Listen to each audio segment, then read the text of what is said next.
যে খবরের দিকে এবার নজর রাখবো, মুকুল রায়ের বিধায়ক পদ খারিজের রায়ে স্থগিতাদেশ। হাইকোর্টের রায়ে স্থগিতাদেশ সুপ্রিম কোর্টে। হাইকোর্টের রায়কে চ্যালেঞ্জ করে সুপ্রিম কোর্টে মুকুল পুত্র। উনি গুরুতর অসুস্থ হয়ে হাসপাতালে চিকিৎসাধীন। বিলিং ও অন্যান্য ক্ষেত্রে প্রয়োজনীয়তা থাকতে পারে। শুনানিতে পর্যবেক্ষণ সুপ্রিম কোর্টের মুকুল রায়ের বিধায়ক পদ খারিজের রায়ে স্থগিতাদেশ।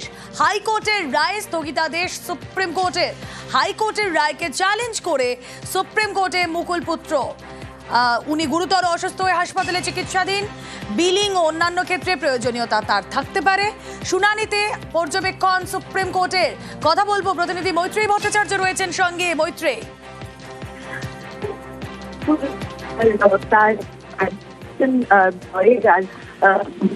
খারিজ হয়ে গিয়েছিল কলকাতা হাইকোর্ট, সেই রায়ের স্থগিতাদেশ দিল আজকে সর্বোচ্চ আদালত। আজকে প্রধান বিচারপতি সূর্যকান্তের বেঞ্চে এই মামলাটি ওঠে, যেখানে মুকুল রায়ের ছেলে শুভ্রাংশু রায় তিনি মামলা করেছিলেন এবং প্রাথমিকভাবে শোনার পর এই রায় স্থগিত করেন প্রধান বিচারপতি।